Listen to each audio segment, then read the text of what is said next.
ربنا ما خلقت هذا باطلا سبحانك فقنا عذاب النار.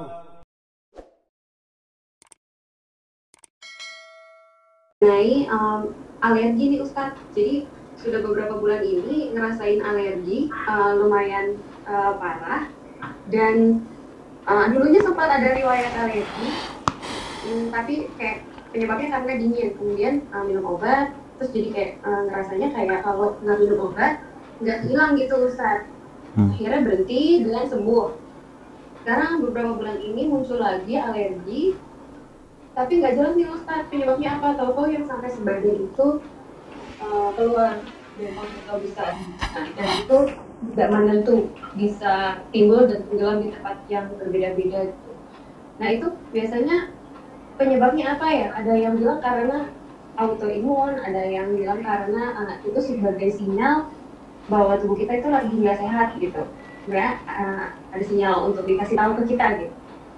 Nah, apa sih jurus sehat Rasulullah untuk yang alergi seperti ini, Ustaz? Nah, ya. Kasih jawaban aja nih. Baik, Bismillah. Ya, jadi gini, teman-teman pahami ya bahwa sebenarnya banyak sekali masalah-masalah dalam tubuh kita ini, akarnya itu ada pada pencernaan. Akarnya ada pencernaan. Jadi kalau mungkin lebih gampangnya tuh saya nyebutnya itu mungkin kebocoran usus lah, atau mungkin leaky gut ya. Salah satunya ya. Leaky gut ini sebenarnya bisa dari bawaan dari kelemahan dari orang tua, atau mungkin dari si person ini sendiri gitu kan, dari makanan khususnya, dari pikiran segala macam, stres fisik segala macam juga bisa. itu di trace dulu masalahnya apa. Dan salah satu dan banyak sebenarnya penyebab leaky gut. Itu teman-teman itu lihat aja di browsing aja penyebab leaky gut gitu kan, nanti ketahuan tuh. Mulai dari obat-obatan, mulai dari apa, macam-macam lah gitu kan, seperti itu.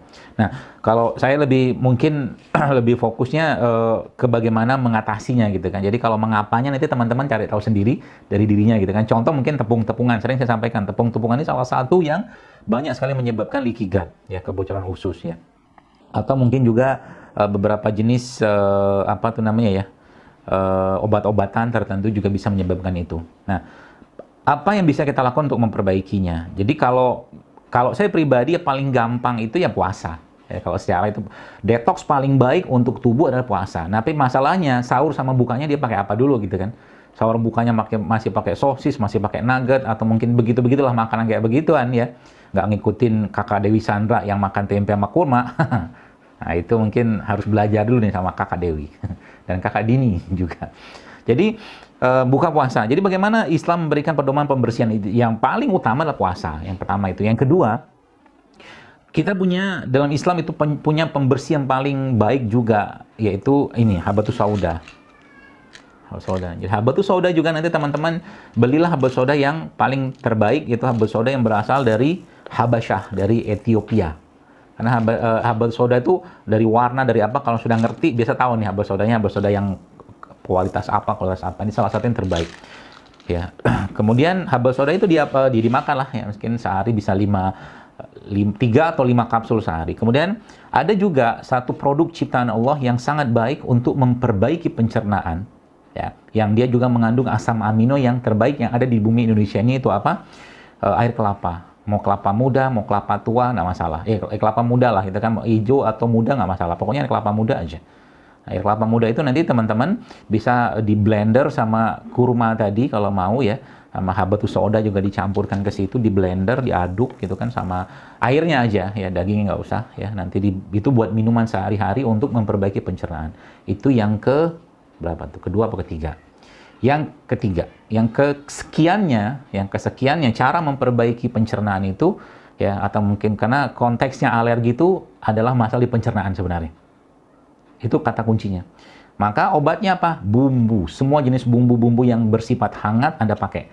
Jahe, bumbu hangat ya, ingat kata saya. Bumbu yang hangat itu seperti jahe, ada kayak jahe, kapulaga, bunga lawang, kemudian apalagi tuh lengkuas, serai, gitu kan, panas tuh sifatnya itu. Itu dia bisa memperbaiki pencernaan. Ya, itu juga bisa.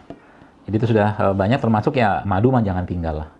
Insya Allah sih hilang sih ya, karena kalau sudah benar perutnya yang masuk udah benar dari sisi makanan ya, kemudian apa tuh namanya dari sisi tadi apa herbal segala macam itu insya Allah kan dia benar sendiri sebenarnya. Jadi kalau dulunya Anda tidak alergi, sekarang jadi alergi berarti ada penyebab. Nah, penyebab ini di-cut ya, seperti itu.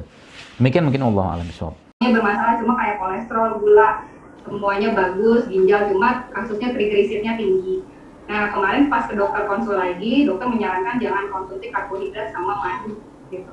Nah, selama ini kan kita emang konsumsinya madu ya buat omanis gitu. Nah, ini gimana dok? Maksudnya apa benar madu tuh nggak boleh?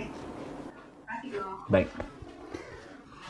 Bismillah. Jadi sebenarnya gini ya, tidak semua jenis karbohidrat juga yang tidak. Kalau saya pribadi, saya nggak ngerti pendapat dokter itu alasannya kenapa. Nanti mungkin tanya sama beliau. Kalau mungkin beliau paham. Tapi kalau membahas karbohidrat, ya justru malah kita tetap butuh karbohidrat. Ya karbohidrat itu yang kita perlu kurangi atau tidak boleh. Bukan tidak boleh, tidak perlu kurangi itu karbohidrat yang sudah khususnya terrefinasi atau kita sebut dengan karbohidrat simplek ya, kayak nasi putih, tepung-tepungan ya, termasuk gula-gula pasir seperti itu yang sudah terrefinasi dan kita sebut dengan karbohidrat simplek. Tapi karbohidrat ini teman-teman perlu pahami ya, termasuk bagi Anda ya wanita-wanita ya kaum akhwat ini ya, jangan nggak karbohidrat juga ya, karena karbohidrat ini salah satu bahan baku untuk pembentukan hormon estrogen. Ya, jadi jangan nggak makan karbohidrat juga. Ya, Anda bisa ganti ke karbohidrat yang sehat, yang lebih baik, yang pasti serat, ya kayak beras merah atau beras coklat atau beras hitam ya, atau kentang yang dimakan sama kulitnya, itu juga termasuk karbo-karbo yang baik gitu kan. Jadi kalau saya pribadi tidak menyarankan untuk di stop ya, karena nanti badan juga akan menggunakan energi lemak sebagai cadangan, itu nggak bagus karena kita bukan sedang untuk ketofastosis ya. Kalau saya begitu ya. Jadi ya terserah pada keluarga sih ya. Jadi kalau membatasi karbohidrat, saya khawatir malah justru nanti beliau lemes. Ya, makan aja karbohidrat ya. Saya kira mungkin makan kurma 3 butir, 7 butir sehari ya. Insya Allah itu tidak akan bisa menimbulkan banyak masalah di badan. Ya. Kan kurma juga jenis glukosa, karbohidrat juga kan. Jadi nggak masalah kan, itu ada hadisnya itu yang pertama. Yang kedua kalau bicara tentang madu di stop.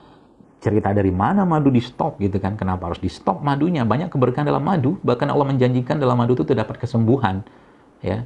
Minum madu sesendok, 2 sendok sehari, ya insya Allah justru malah bermanfaat bagi tubuh. Dan nggak ada kisahnya orang kena diabetes, kena kolesterol gara-gara minum madu. Coba cari datanya kalau ada, kasih ke saya. Orang minum madu kemudian jadi sakit. Nggak ada. Kalau madunya benar ya, asal madunya benar. Ya, kalau madunya mungkin nggak murni atau apa gitu kan, mungkin jadi masalah gitu lah teman-teman. Jadi nggak usah khawatir juga. Kalau saya pribadi sih ya, khususnya untuk orang tua ya, Mbak Lulu ya, saya kira mungkin orang tua itu yang mereka butuhkan tuh kadang-kadang kebahagiaan yang sederhana, mungkin ditelepon anak ya, diajakin anak ya jalan-jalan atau apa gitu kan, itu akan bisa menurunkan tekanan darahnya atau mungkin kolesterolnya gitu loh. Itu juga menjadi salah satu pilihan kepada mereka. Jadi kalau jadi kesimpulannya, kalau saya pribadi sih tidak sepakat ya. Namanya juga pendapat ya.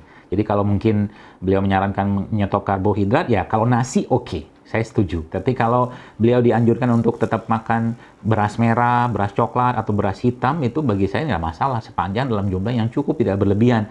Kalau beliau memungkinkan untuk dibekam ya, kondisi badannya fit ya, bekam aja. Ajak beliau untuk berpuasa, ajak beliau untuk bangun malam, itu jauh lebih menyehatkan badannya ya. Dan madunya tadi ya, madunya jangan ditinggal, madunya harus terus diminum kalau saya. Tapi yang jelas sanatnya madunya begitu.